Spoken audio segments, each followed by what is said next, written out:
ಎಲ್ರಿಗೂ ನನ್ನ ನಮಸ್ಕಾರಗಳು. ವೇದವಸ ವೈಬ್ಸ್ ಚಾನೆಲ್ಗೆ ಸ್ವಾಗತ ಸುಸ್ವಾಗತ. ಇವತ್ತ ಶ್ರಾವಣ ಸೋಮವಾರ, 3ನೇ ಸೋಮವಾರ ರೀ.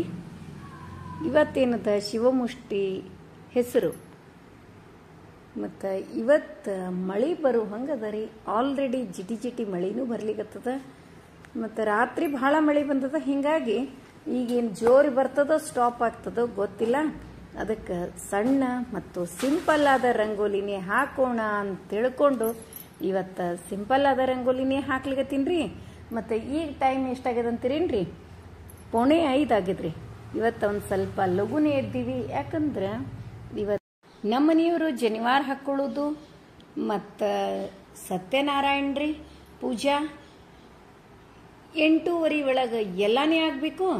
ಹೀಗಾಗಿ ಇವತ್ತು ಲಘು ಹೇಳೋದಾಯ್ತು ರೀ. ಮತ್ತು ಅದರೊಳಗೆ ಈ ಶ್ರಾವಣ ಮಾಸದೊಳಗೆ ಒಂದೊಂದು ವಾರಕ್ಕೂ ಒಂದೊಂದು ಸ್ಪೆಷಾಲಿಟಿ. ಮತ್ತು ಒಂದೇನೋ ಶುಕ್ರವಾರ ಇದು ಮುಗ್ದದ ಅಂತ ಅನ್ನೋದಕ್ಕೆ ಮತ್ತೊಂದು ಹುಣ್ಣಿಮೆ ಅಮಾವಾಸ್ಯೆ ಏನಾದರೂ ಬಂದ್ಬಿಡ್ತಾವ. ಹೀಗಾಗಿ ಈ ಶ್ರಾವಣ ಮಾಸ ಫುಲ್ ಏನದ ಒಂದು ದಿವಸ ಲೇಟಾಗಿ ಹೇಳೋದು ಅಂತಂದ್ರೆ ಸಂಡೇ ಒಂದರಿ. ನಿನ್ನೆ ಲೇಟಾಗಿ ಎದ್ದಿದ್ವಿ. ಆದ್ರೆ ನಿನ್ನೆ ಲೈವ್ ಬಂದಾಗ ಎಲ್ಲರೂ ನೀವು ಎಲ್ಲ ಅಂದ್ರಿ ನಾಳೆ ನಾವು ಸತ್ಯನಾರಾಯಣ ಪೂಜೆ ಮಾಡೋರಿದ್ದೀವಿ ಅಂತ ಹೇಳಿ. ನಾವಂತೂ ದರಾ ತಿಂಗಳೂ ಹುಣ್ಣಿಮೆ ದಿವಸ ಸತ್ಯನಾರಾಯಣ ಮಾಡ್ತೀವಿ. ಒಂದೇ ಒಂದು ಹುಣ್ಣಿಮೆ, ಹುಳಿ ಹುಣ್ಣಿಮೆ ಒಂದೇ ಮಾಡಂಗಿಲ್ರಿ. ಅದು ಒಂದು ಬಿಟ್ಟು 11. ಮತ್ತು ಅದ್ರ ಜೊತೆಗೆ ಎಕ್ಸ್ಟ್ರಾ ಅಂತಂದ್ರೆ ದೀಪಾವಳಿ ಮತ್ತು ಯುಗಾದಿ, ಇವು 2 ಎಕ್ಸ್ಟ್ರಾ ರೀ. ಅಂದ್ರೆ 11, 2, 13 ಆಗ್ತಾವ್ರಿ. 12 ತಿಂಗಳನ್ಯಾಗ 13 ಆಗಿರ್ತಾವ. 13 ಸತ್ಯನಾರಾಯಣ ಪೂಜೆ ಆಗಿರ್ತಾವ ನಮ್ಮ ಮನೆ ಒಳಗೆ.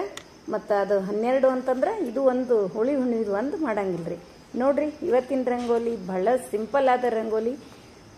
ನಿಮಗೆಲ್ಲ ಹ್ಯಾಂಗ್ ಅನಿಸ್ತು ಅಂತೇಳಿ ಕಮೆಂಟ್ ಮಾಡಿ ತಿಳಿಸೋದು ಮರಿಬೇಡ್ರಿ. ಇದ್ರೊಳಗೆ ಸ್ಪೆಷಲ್ ಅಂತ ಏನಿಲ್ಲ.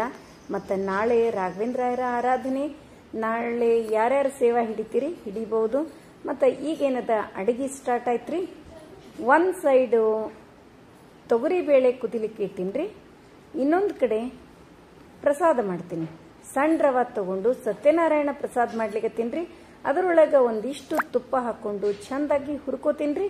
ಆ ಕಡೆ ಸೈಡ್ ತೊವಿ ಬೇಲಿಗತ್ತದ್ರಿ. ತೊಗರಿ ಬೇಳೆ ತೊವಿ. ಇವತ್ತು ಭಾಳ ಸಿಂಪಲ್ ಆದ ಅಡಿಗೆ ಮಾಡೀನಿ ರೀ. ಯಾಕಂದ್ರೆ ಶುಕ್ರವಾರ ಅದು ಇದಕ್ಕಂತೂ ಹೂರ್ಣ ಹಾಕೋದೇ ಆಗ್ಲಿಕ್ಕತ್ತದ. ಇಲ್ಲಾಂದ್ರೆ ನಾನು ಆ್ಯಕ್ಚುಲಿ ಅಮಾವಾಸ್ಯೆ ಮತ್ತು ಹುಣ್ಣಿಮೆಗೆ ತಿಂಗಳದೊಳಗೆ 2 ಸಾರಿ ಹೂರ್ಣಕ್ಕೆ ಹಾಕೇ ಇರ್ತೀನಿ ರೀ. ಹೂರ್ಣದ ಆರತಿ ಬಹಳ ಶ್ರೇಷ್ಠ ಅಂತ ತಿಳ್ಕೊಂಡು ಸ್ವಲ್ಪ ಆದರೂ ಹೂರ್ಣಕ್ಕೆ ಹಾಕಿ ಮಾಡಿರ್ತೀನಿ. ಆದರೆ ಇವತ್ತು ಹಾಕಲಿಕ್ಕೆ ಹೋಗಲಿಲ್ಲ.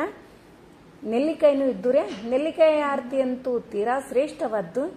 ನೆಲ್ಲಿಕಾಯಿ ಒಂದಿಷ್ಟು ಆರತಿಗಂತ ತೆಗೆದು ಇಟ್ಕೊಂಡೇ ಬಿಡ್ತೀನಿ ರೀ. ತಂದಿರ್ತಾರಲ್ಲ ಅವನ್ನ. ಮತ್ತು ಆರತಿ ಮಾಡಿದ ನೆಲ್ಲಿಕಾಯಿ ಏನು ಮಾಡ್ತೀರಿ ಅಂತ ಕೇಳಿರ್ತೀರಿ. ಆ ಆರತಿ ಮಾಡಿದ ನೆಲ್ಲಿಕಾಯಿ ಏನದ ಅವನ್ನ ಜ್ಯೂಸ್ ಮಾಡಿ ಕುಡಿತೀವ್ರಿ. ಚಟ್ನಿ ಮಾಡ್ತೀವಿ. ಹಿಂಗೆ ಒಟ್ಟು ನಾವ ತಿನ್ನೋದ್ರಿ, ಯೂಸ್ ಮಾಡೋದವು. ಆರತಿ ಮಾಡಿದ್ದು ಚೆಲ್ಲೋದು ಇವೇನು ಮಾಡಬಾರ್ದ್ರಿ. ಈಗೇನದ ರವಾ ಚಂದಾಗಿ ತುಪ್ಪ ಹಾಕ್ಕೊಂಡು ಸಣ್ಣ ಉರಿಯೊಳಗೆ ಹುರ್ಕೋಬೇಕ್ರಿ. ಲೋ ಫ್ಲೇಮ್ನಾಗ ಹುರ್ಕೊಂಡು ಸ್ವಲ್ಪ ನೀರು ಹಾಕ್ಬೇಕ್ರಿ. ಇದಕ್ಕೆ ಸ್ವಲ್ಪ ನೀರು ಏನರ ಜಾಸ್ತಿ ಹಾಕಿದ್ರಿ ರಾಡಿ ಆಗಿಬಿಡ್ತದ್ರಿ. ನೀರು ಮಾತ್ರ ಸ್ವಲ್ಪ ಹಾಕ್ಬೇಕ್ರಿ. ನಮಗೆ ಗೊತ್ತಾಗ್ತದ ಗಟ್ಟಿ ಆಗ್ತದಲ್ಲ ಅವಾಗ. ಈಗ ಗಟ್ಟಿ ಆಗ್ಯದ ನೋಡ್ರಿ. ಹಂಗೆ ಇದ್ರೊಳಗೆ ನಾನು ಜೋನಿ ಬೆಲ್ಲ ಹಾಕ್ಲಿಕತ್ತೀನಿ ರೀ.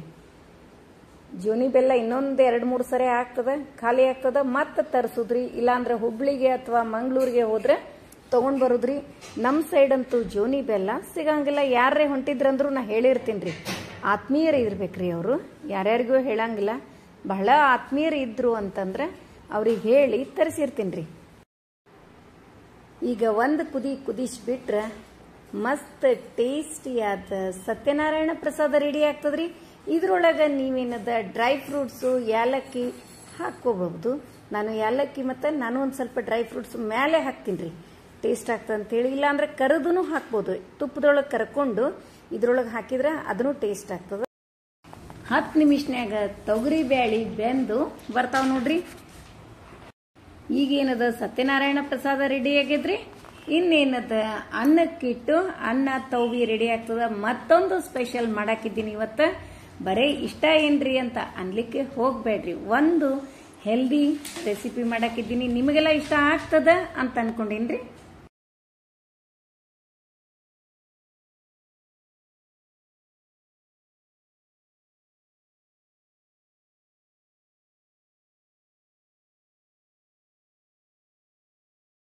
ದೇವಾಲಯಕ್ಕೆ ಹೋಗಿ ಅಲ್ಲಿರುವಂತಹ ಬ್ರಾಹ್ಮಣರಿಗೆ ದ್ರವ್ಯದಾನ ಕೊಟ್ಟು ಅವರನ್ನು ಸಂತೋಷಪಡಿಸುತ್ತಿದ್ದನು. ಈ ಉಲ್ಕಾಮುಖ ರಾಜನು ಕಮಲಂತ ಮುಖವುಳ್ಳ ಪ್ರಮುಖ ದಾಮತನ ಹೆಂಡತಿಯಿಂದ ಕೂಡಿಕೊಂಡು ಭದ್ರ ಶ್ರೀರಾಮ ನದಿಯ ದಂಡೆಯಲ್ಲಿ ಶ್ರೀ ಸತ್ಯನಾರಾಯಣ ವ್ರತವನ್ನು ಮಾಡುತ್ತಿದ್ದನು. ಅದೇ ಸಮಯದಲ್ಲಿ ಒಬ್ಬ ಸಾಧು ನಾವಿನಲ್ಲಿ ಬಹಳ ದ್ರವ್ಯವನ್ನು ತುಂಬಿ ವ್ಯಾಪಾರಕ್ಕಾಗಿ ಬಂದು ಅಲ್ಲಿಯ ನದಿಯ ದಂಡೆಯಲ್ಲಿ ವ್ರತವನ್ನು ಮಾಡುತ್ತಾ ಕುಳಿತರು. ರಾಜನುಗ್ರಹದಿಂದ ಗರ್ಭಿಣಿಯಾದಳು. 10 ತಿಂಗಳ ಬರಲು ಕನ್ಯಾ ರತ್ನ ಹುಟ್ಟಿತು. ಆ ಕನ್ಯಕೆಯು ಶುಕ್ಲ ಪಕ್ಷ ಚಂದನವಂತೆ ಬೆಳೆದರು. ಆ ಕನ್ಯಕೆಗೆ ಕೆಲವತ್ತೆ ಹೆಸರಿಟ್ಟರು. ಕೆಲವು ದಿವಸಗಳು ಹೋದ ನಂತರ ಲೀಲಾವತಿ ತನ್ನ ಪತಿಯನ್ನು ಕುರಿತು, ಸ್ವಾಮಿಯೇ, ನೀವು ಪೂರ್ವದಲ್ಲಿ ಸಂಕಲ್ಪಿಸಿದಂತ ವ್ರತವನ್ನು ಮಗಳು ಹುಟ್ಟಿಷ್ಟು ದೊಡ್ಡವಳಾಗಿ ಇನ್ನುವರೆಗೆ ಮಾಡಿದಳು, ಕಾರಣವೇನೆಂದು ಕೇಳಲು ಆ ಮಾತಿಗೆ ಸಾಧು, ಸ್ತ್ರೀಯೇ, ಈ ನನ್ನ ಮಗಳ ಲಗ್ನದ ಕಾಲಕ್ಕೆ ಆ ವ್ರತವನ್ನು ನಾನು ಮಾಡನೆಂದು ಹೇಳಿದನು. ಈ ಹೆಂಡತಿಯನ್ನು ಸಮಾಧಾನ ಮಾಡಿದ ಕಾರ್ಯ ಮೂಲಕ ಪರವರಿಗೆ ಹೋದನು. ಕಲಾವತೆಂಬ ಕನ್ನಿಕೆಯಾದ ತನ್ನ ತಂದೆಯ ಮನೆಯಲ್ಲಿ ದಿನೇ ದಿನೇ ಬೆಳೆಸುತ್ತಿದ್ದಳು. ಒಂದು ದಿವಸ ಸಾಧು ಊರಿನಲ್ಲಿ ತನ್ನ ಗೆಳತಿಯರಿಂದ ಕೂಡಿಕೊಂಡು ಆಡುತ್ತಿರುವಂತಹ ತನ್ನ ಮಗಳನ್ನು ನೋಡಿ 3 ಕಟ್ಟು ಫ್ರೆಶ್ ಪಾಲಕ್ ತಗೊಳ್ಳೋದ್ರಿ. ಮೊದ್ಲೇಕ ಎಲ್ಲ ಚಂದಾಗಿ ಕಸ ಎಲ್ಲ ತೆಗೆದು ಇಟ್ಕೊಂಡು ಸ್ವಚ್ಛಾಗಿ ಉಪ್ಪಿನ ನೀರಾಗ 2 ಸರಿ ತೊಳಿಬೇಕ್ರಿ. ತೊಳೆದು ಸಣ್ಣಾಗಿ ಕಟ್ ಮಾಡಿಕೊಂಡು ಮಿಕ್ಸಿಗೆ ಹಾಕುದು ನೋಡ್ರಿ. ಮಿಕ್ಸಿಗೆ ಹಾಕಬೇಕಾದ್ರೆ ಜೀರಿಗೆ, ಉಪ್ಪ ಎಲ್ಲ ಹಾಕುದು. ಆದ್ರೆ ಪಾಲಕ್ ಪಲ್ಯ ಮಾಡಬೇಕಾದ್ರೆ ಅಥವಾ ಪಾಲಕದ ಏನೇ ಒಂದು ಮಾಡಬೇಕಾದ್ರೆ ಅದರ ಜೊತೆಗೆ ಟೊಮೆಟೊ ಒಟ್ಟ ಮಿಕ್ಸ್ ಮಾಡ್ಲಿಕ್ಕೆ ಹೋಗ್ಬೇಡ್ರಿ. ಅದರಿಂದೇನೆ ಹಳ್ಳಾಗುದ್ರಿ ಹೊಟ್ಯಾಗ. ಅದಕ್ಕೆ ಟೊಮೆಟೊ ಮತ್ತು ಪಾಲಕ್ 2 ಮಿಕ್ಸ್ ಮಾಡಬೇಡ್ರಿ. ಟೊಮೆಟೋರ ಒಂದು ಮಾಡ್ಬೇಕ್ರಿ, ಇಲ್ಲ ಪಾಲಕರ ಒಂದು ಮಾಡ್ಬೇಕ್ರಿ. ಇವತ್ತು ನಾನು ಪಾಲಕದ್ದು ಒಂದು ಬೆಸ್ಟ್ ಆ್ಯಂಡ್ ಟೇಸ್ಟಿ ರೆಸಿಪಿ ಹೇಳಿಕತ್ತೀನಿ. ಬಹಳ ಟೇಸ್ಟ್ ಆಗ್ತದೆ. ನೀವು ಒಂದ್ಸರಿ ಟ್ರೈ ಮಾಡಿ ನೋಡ್ರಿ. ಇದಕ್ಕೆ ಉಳ್ಳಾಗಡ್ಡಿ ಬೆಳ್ಳುಳ್ಳಿ ಏನು ಯೂಸ್ ಮಾಡಿಲ್ಲ. ನಿಮ್ಗೆ ಬೇಕಂದ್ರೆ ನೀವು ಯೂಸ್ ಮಾಡ್ಬೋದ್ರಿ. ಈಗೇನದ ಅಷ್ಟು ಹೆಚ್ಚಿಟ್ಕೊಂಡೆ ಇನ್ನೇನದ ಮಿಕ್ಸಿಗೆ ಹಾಕಿಬಿಡ್ತೀನಿ ರೀ. ಅದರೊಳಗೆ ಜೀರಿಗೆ, ಸ್ವಲ್ಪ ಉಪ್ಪ, ಅದರ ಜೊತೆಗೆ ಒಂದು 4 ಹಸಿ ಮೆಣಸಿನ್ಕಾಯಿ ಹಾಕಿ ಮಿಕ್ಸಿ ಮಾಡ್ಕೊಂಡು ಬಿಡ್ತೀನಿ ನೋಡ್ರಿ.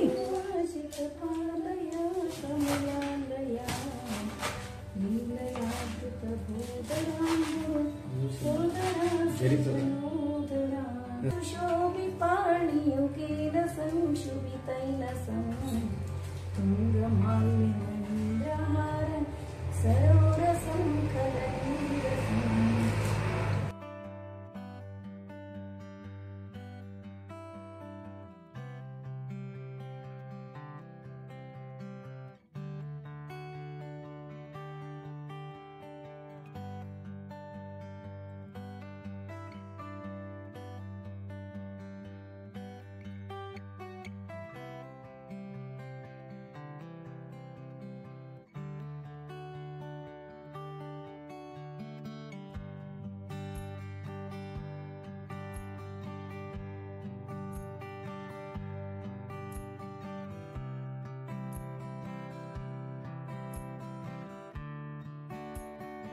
ಈ ಪಾಲಕ್ ಪಲ್ಯ ಏನದ ಪೇಸ್ಟ್ ಮಾಡ್ಕೊಂಡಲ್ರಿ ನಾನು. ಈಗ ಅದಕ್ಕೆ ಹಾಕ್ಲಿಕ್ಕೆ ಒಂದಿಷ್ಟು ಹುಣಸೆ ಹಣ್ಣು ನೆನೆ ಇಟ್ಕೋತೀನ್ರಿ. ಹುಣಸೆ ಹಣ್ಣಿನ ಹುಳಿ ಹಾಕ್ತೀನ್ರಿ. ಮತ್ತು ನಾನೇನದ ಇದ್ರದ್ದು ಗ್ರೇವಿ ಅಂದ್ರೆ ಪಾಲಕ್ ಗ್ರೇವಿ ರೆಡಿ ಮಾಡಿಕೊಂಡು ಇಟ್ಕೊಂಡಿರ್ತೀನಿ. ಆಮೇಲೆ ಇದು ವೈಟ್ ರೈಸ್ ಅದೆಲ್ಲ ಆ್ಯಡ್ ಮಾಡ್ತೀನಿ. ನೀವೇನದ ಫುಲ್ ಅನ್ನದೊಳಗೆ ಇದನ್ನ ಮೊದಲ ಈ ಗ್ರೇವಿ ಒಗ್ಗರಣೆ ಹಾಕಿ ಅದರೊಳಗೆ ರೈಸ್ ಹಾಕಿದ್ರೆ ಒಗ್ಗರಣೆ ಹಾಕಿದ್ರೆ ಇನ್ನೂ ಟೇಸ್ಟ್ ಆಗ್ತದ್ರಿ. ನೀವು ಬೇಕಂದ್ರೆ ಉಳ್ಳಾಗಡ್ಡಿ ಬೆಳ್ಳುಳ್ಳಿ ಯೂಸ್ ಮಾಡ್ಕೋಬಹುದು. ನಾನು ಅವನ್ನ ಯಾವ ಹಾಕಿಲ್ಲ. ಯಾಕಂದ್ರೆ ಪಾಲಕಕ್ಕೆ ಏನತ್ತಲ್ಲ ಬೆಳ್ಳುಳ್ಳಿ ಉಳ್ಳಾಗಡ್ಡಿ ಇದ್ದು ಬೆಳ್ಳುಳ್ಳಿ ಇತ್ತಂದ್ರೆ ಇನ್ನೂ ಟೇಸ್ಟ್ ಬರ್ತದ. ಪನ್ನೀರ್ ಹಾಕ್ತಿದ್ರು ಆ್ಯಡ್ ಮಾಡ್ತಿದ್ರು ಮಾಡ್ಬೋದ್ರಿ. ಚಾತುರ್ಮಾಸ ಮುಗಿದ ಕೂಡ್ಲೆ ಹಂಗೂ ಒಮ್ಮೆ ಮಾಡಿ ತೋರಿಸ್ತೀನಿ ನಿಮಗೆ. ಯಾಕಂದ್ರೆ ಅದು ಸೇಮ್ ಹೆಂಗಾಗ್ತದೆ ಗೊತ್ತೇನ್ರಿ, ಹೈದರಾಬಾದಿ ರೈಸ್ ಅಂತ ಹೇಳ್ತೀವಲ್ರಿ ನಾವು ಹೋಟ್ಲೊಳಗೆ ಹೋದಾಗ, ಅದು ಆ ಟೈಪ್ ಆಗ್ತದ್ರಿ ಟೇಸ್ಟು. ಅದಕ್ಕಿಂತ ಹೆಚ್ಚು ಟೇಸ್ಟ್ ಆಗ್ತದೆ. ಯಾಕಂದ್ರೆ ನಾವೆಲ್ಲ ಫ್ರೆಶ್ ಪಲ್ಯನೇ ತಂದು ಹಾಕಿರ್ತೀವಲ್ರಿ, ಹಿಂಗಾಗಿ ಮನಿ ಒಳಗೆ ಮಾಡಿದ್ದು ಟೇಸ್ಟ ಬೇರೆ ನೋಡ್ರಿ. ಈಗೇನದ ತವಿ ರೆಡಿ ಆಯ್ತು ನೋಡ್ರಿ. ಇಂಥ ಮಸ್ತ್ ತೊಗರಿ ಬೇಳೆ ಬೆಂದಾವ. ಇನ್ನೇನದ ಇದಕ್ಕೆ ಒಗ್ಗರಣೆ ಹಾಕ್ಬಿಡ್ತೀನಿ. ಈಗ ಒಂದು ಸ್ವಲ್ಪ ಚಿತ್ರಾನ್ನ ಮತ್ತು ಈ ತವಿಗೆ ಒಗ್ಗರಣೆ ರೆಡಿ ಮಾಡ್ಕೋತೀನಿ ನಾನು. ಅನ್ನನೂ ರೆಡಿ ಆಯಿತು. ಇವತ್ತು ಚಪಾತಿ ಅದು ಏನು ಮಾಡ್ಲಿಕ್ಕೆ ಹೋಗ್ಲಿಲ್ರಿ. ನನಗೆ ಕೈಗೆ ಎಣ್ಣೆ ಸಿಡ್ತದ. ನಿನ್ನೆ ನಿಮಗೆ ಲೈವ್ ಬಂದಾಗ ತೋರಿಸಿದೆ. ಚಪಾತಿ ಲಟ್ಟಿಸ್ಲಿಕ್ಕೆ ಬರಂಗಿಲ್ರಿ. ಹಿಂಗಾಗಿ ಏನೇ ಮಾಡಿದ್ರು ಚಪಾತಿ ಭಕ್ರಿ ಐಟಮ್ ಬಿಟ್ಟು ನಾನು ಮಾಡಬೇಕು. ಅದ್ರ ಸಲುವಾಗಿ ಇವತ್ತು ಹೂರ್ಣಕ್ಕೂ ಹಾಕ್ಲಿಕ್ಕೆ ಹೋಗ್ಲಿಲ್ಲ. ಅವು ಕೈಗೇನೆ ಎಣ್ಣೆ ಸಿಡ್ತದಲ್ರಿ, ಅದು ಗುಳ್ಳಿ ಆಗ್ಬಿಟ್ಟದ್ರಿ ದೊಡ್ಡದು ಕೈಗೆ. ಹಿಂಗಾಗಿ ಅದನ್ನ ಇವತ್ತ ಚಪಾತಿ ಇವೇನು ಏನೇ ಲಟ್ಟಿಸಿ ಮಾಡುವಂಥವು ಗ್ಯಾಪ್ ಮಾಡಿಬಿಟ್ಟೇನ್ರಿ. ರೈಸ್ ಐಟಮೇ ಮಾಡಿಬಿಟ್ಟೇನಿ ನೋಡ್ರಿ. ಈಗ ಅನ್ನ ಆಯ್ತು. ಒಂದ್ ಕಡೆ ನಾನೀಗ ಪಾಲಕ್ ಗ್ರೇವಿ ರೆಡಿ ಮಾಡ್ಕೋತೀನಿ ಈಗ ಸದ್ಯಕ್ಕೆ. ಇದೇನದ ಸ್ವಲ್ಪ ಒಗ್ಗರಣೆ ಮಾಡ್ಕೋಬೇಕು. ಒಂದು 2-3 ಸ್ಪೂನು ಎಣ್ಣೆ ಹಾಕಿ ಜೀರಿಗೆ, ಸಾಸಿವೆ, ಅರಿಶಿನ ಪುಡಿ, ಇಂಗು ಹಾಕೊಂಡು ಕರಿಬೇವು ಕೂಡ ಹಾಕೋರಿ. ಇದ್ರೊಳಗೆ ರೈಸ್ ತೊಳೆದು ಅಕ್ಕಿ ತೊಳೆದು ಹಾಕಿದ್ರೆ ಅದು ಇನ್ನೂ ಟೇಸ್ಟ್ ಆಗ್ತದೆ. ಆದ್ರೆ ನೈವೇದ್ಯಕ್ಕೆ ಎಲ್ಲ ಬಿಳಿ ಅನ್ನ ಮತ್ತು ತವ್ವಿ ಇವನ್ನ ನೈವೇದ್ಯ ಅಂದ್ರೆ ಅದೊಂದು ಬೇರೆನೇ ಇರ್ತದ್ರಿ. ಅದ್ರ ಸಲುವಾಗಿ ನಾ ಇದ್ರೊಳಗೆ ಹಾಕ್ಲಿಕ್ಕೆ ಹೋಗ್ಲಿಲ್ಲ. ಅದಕ್ಕೆ ಸಪ್ರೇಟ್ ಆಗಿ ಇದನ್ನ ಪಾಲಕದ ಗ್ರೇವಿ ರೆಡಿ ಮಾಡ್ಕೊಂಡೇರಿ. ಇದು ಒಗ್ಗರಣೆ ಮಾಡ್ಕೊಳಿಕತ್ತೀನಿ. ಈ ಒಗ್ಗರಣೆ ಏನದ ತವ್ವಿ ಮತ್ತು ಚಿತ್ರಾನ್ನಕ್ರಿ, 2 ಒಗ್ಗರಣೆ ಅಟ್ ಎ ಟೈಮ್ ಇಳಿತಾವ. ಪಾಲಕ್ ಏನದ ರೀ ಪಲ್ಯ, ನೀವು ದಿನನಿತ್ಯ ತಿಂದ್ರೂ ತಪ್ಪಿಲ್ರಿ. ಅದು ಏನೂ ಸೈಡ್ ಎಫೆಕ್ಟ್ ಇಲ್ಲ, ಏನೂ ಇಲ್ಲ. ನಮ್ಮ ಫೇಸು ಚಂದಾಗಿರ್ತದ ಮತ್ತು ಶೈನಿ ಆಗಿರ್ತದ, ಆಕ್ಟಿವ್ ಆಗಿರ್ತೀವಿ. ಪಾಲಕ್ ಪಲ್ಯ ಭಾಳ ಚಲೋ ರೀ. ಅದ್ರೊಳಗೆ ಒಂದು ಸ್ವಲ್ಪ ದಪ್ಪಿಲಿ ಕಪ್ಪಾಗಿರ್ತದ ನೋಡ್ರಿ, ಅದು ಜವಾರಿ ರೀ. ಅಂಥದ್ದು ಸಿಕ್ಕರೆ ಬಿಡ್ಲಿಕ್ಕೆ ಹೋಗ್ಬೇಡ್ರಿ, ಭಾಳ ಟೇಸ್ಟ್ ಆಗ್ತದ್ರಿ ಅದು. ಅದಕ್ಕೆ ಡೈಲಿ ಪಾಲಕ ಮೆಂತೆ ಒಂದ್ ದಿವಸ ಪಾಲಕ, ಒಂದ್ ದಿವಸ ಮೆಂತೆ ಯೂಸ್ ಮಾಡ್ರಿ. ಆದಷ್ಟು ಹಸಿಯಾಗಿ ತಿನ್ನೋದು, ಪಲ್ಯ ಇವನ್ನೆಲ್ಲ ಮಾಡ್ರಿ. ಅದರ ಜೊತೆಗೆ ಒಂದ್ ಸೂಡೇನದ ತೊಳೆದು ಸಣ್ಣಗೆ ಕಟ್ ಮಾಡಿ ಇಟ್ಕೊಂಡು ಅದ್ರೊಳಗೆ ಏನೂ ಹಾಕ್ಬಾರ್ದ್ರಿ. ಬರೀ ಒಂಚೂರು ಉಪ್ಪು, ಅರ್ಧ ಲಿಂಬೆ ಹಣ್ಣು ಹಿಂಡ್ಕೊಂಡು ಬಾಡಿಸ್ಕೊಂಡ್ರೆ ಬಹಳ ಟೇಸ್ಟ್ ಆಗ್ತಾರೆ. ಎಣ್ಣೆ ಐಟಮ್ ಏನು ಬೇಡಬೇಡ್ರಿ. ಅದಕ್ಕೆ ಒಗ್ಗರಣೆ ಇದೇನೂ ಹಾಕ್ಬೇಡ್ರಿ. ಮತ್ತು ಎಣ್ಣೆ ಒಗ್ಗರಣೆ ಒಂಚೂರು ಹಾಕ್ತೀನಿ ಅಂತಂದ್ರೆ ಅದ್ರೊಳಗೆ ಏನದ ಒಣ ಮೆಣಸಿನಕಾಯಿ ಮತ್ತು ಶೇಂಗಾ ಪುಡಿ ಹಾಕಿ ಕಲ್ಸ್ಕೋಬೇಕ್ರಿ. ನೋಡ್ರಿ ಈಗ ತವ್ವಿನೂ ರೆಡಿ ಆಯ್ತು. ಇದ್ರೊಳಗೆ ನಾ ಏನು ಹಾಕ್ಲಿಕತ್ತೀನಿ ಅಂತಂದ್ರೆ ಗ್ರೇವಿ ಒಳಗೆ ಒಂದು ಸ್ವಲ್ಪ ಬೆಲ್ಲ ರೀ. ಯಾಕಂದ್ರೆ ಹುಣಸೆ ಹಣ್ಣು ರಾಡಿ ಹಾಕಿವಲ್ಲ, ಬೆಲ್ಲದ ಪೌಡರ್ ರೀ ಅದು. ಅದು ಪತಂಜಲಿ ಬೆಲ್ಲ ರೀ. ಬಹಳ ದಿವಸದಿಂದ ನಮ್ಮ ಮನೆ ಒಳಗೆ ಅದ ರೀ. ಯಾಕಂದ್ರೆ ನಾವು ಆರ್ಗ್ಯಾನಿಕ್ ಬೆಲ್ಲನೇ ತಂದು ಬಿಡ್ತೀವಲ್ರಿ, ಅದೇ ಜಾಸ್ತಿ ಯೂಸ್ ಮಾಡ್ತೀವಿ. ಈ ಬೆಲ್ಲ ಹಂಗ ಉಳಿದ್ಬಿಟ್ಟದ್ರಿ. ಹಿಂಗಾಗಿ ಅದು ಪೌಡ್ರು ಏನು ಮಸಾಲಿನ ಏನು ಅಂತೇಳಿ ನೀವು ಕೇಳ್ತೀರಿ. ಅದಕ್ಕೆ ನಾ ಹೇಳಲಿಕತ್ತೀನಿ, ಇದು ಪತಂಜಲಿ ಬೆಲ್ಲ ಪೌಡ್ರ್ ಬರ್ತದ್ರಿ. ಅದನ್ನೇ ಇದಕ್ಕೆ ಹಾಕೀನ್ರಿ. ನೋಡ್ರಿ ಕಲರ್ ಸತ್ಯಕ್ಕೆ ಎಷ್ಟು ಮಸ್ತ್ ಆಗ್ಯದ. ಹಿಂಗೆ ನೀವು ಗ್ರೇವಿ ಮಾಡಿದ್ರಿ ಅಂದ್ರೆ ಇದು ಚಪಾತಿ, ಭಕ್ರಿ ಮತ್ತು ಅನ್ನಕ್ಕೂ ಬರ್ತದ್ರಿ. ಆದ್ರೆ ಇದ್ರೊಳಗೆ ಅದು ಡಿಫ್ರೆಂಟ್ ಟೇಸ್ಟ್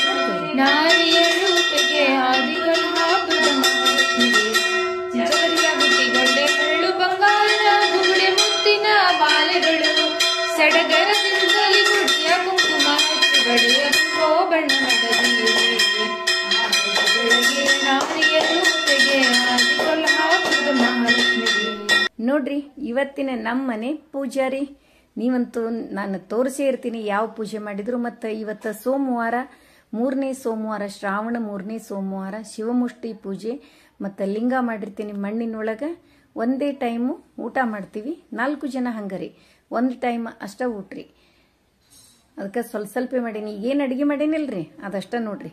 ಸಾಯಂಕಾಲ ಮತ್ತು ಅವಲಕ್ಕಿ ಏನಾದರೂ ಮಾಡಿಬಿಡ್ತೀವ್ರಿ. ಇಲ್ಲಿ ಸತ್ಯನಾರಾಯಣ ಪೂಜಾರಿ, ಮುಂದೆ ಲಕ್ಷ್ಮೀ ಪೂಜಾ. ಲಕ್ಷ್ಮೀನಾರಾಯಣ ಇದ್ದಾರ, ಹಿಂಗಾಗಿ ಇವತ್ತು ನವಗ್ರಹಗಳನ್ನೇನು ಇಡ್ಲಿಕ್ಕೆ ಹೋಗಲಿಲ್ಲ. ಲಕ್ಷ್ಮೀನಾರಾಯಣರಿದ್ದಾರ, ಸತ್ಯನಾರಾಯಣ ಫೋಟೋ ಇಟ್ಟು ಕತೆ ಓದಿ ಪ್ರಸಾದ ಮಾಡಿ ಪೂಜೆ ಮಾಡೀವ್ರಿ. ಇಷ್ಟು ಇವತ್ತಿನ ಪೂಜೆ. ಇವತ್ತಿನ ವಿಡಿಯೋ ನಿಮಗೆಲ್ಲ ಇಷ್ಟ ಆಯಿತು ಅಂತ ಅನ್ಕೋತೀನಿ. ನಮ್ಮ ವಿಡಿಯೋಗಳು ನಿಮ್ಗೆ ಇಷ್ಟ ಆದ್ರೆ ಲೈಕ್ ಮಾಡ್ರಿ, ಶೇರ್ ಮಾಡ್ರಿ. ಹೊಸದಾಗಿ ನೋಡ್ಲಿಕ್ಕತ್ತವ್ರು ನಮ್ಮ ವಿಡಿಯೋಸ್ ಇಷ್ಟ ಆದ್ರೆ ಬಿಡ್ಲಿಕ್ಕೆ ಹೋಗ್ಬೇಡ್ರಿ. ಲೈಕ್ ಮಾಡಿ, ಸಬ್ಸ್ಕ್ರೈಬ್ ಮಾಡ್ರಿ. ಹಂಗ ಫ್ರೆಂಡ್ಸ್ ಅಂಡ್ ರಿಲೇಟಿವ್ಸಿಗೆಲ್ಲ ಶೇರ್ ಮಾಡ್ತಿರಲ್ಲ. ಮತ್ತೆ ಮುಂದಿನ ವಿಡಿಯೋದಲ್ಲಿ ಸಿಗೋಣ. ಧನ್ಯವಾದಗಳು. ಮತ್ತು ನೈವೇದ್ಯ ಎಲ್ಲ ಆದ್ಮೇಲೆ ನಾವು ಬಿಳಿ ಅನ್ನ ಏನಿತ್ತಲ್ರಿ ಅದಕ್ಕೆ ಈ ಪಾಲಕ್ ಗ್ರೇವಿ ಆ್ಯಡ್ ಮಾಡಿ ಕಲಿಸ್ಬಿಡ್ತೀನಿ ರೀ.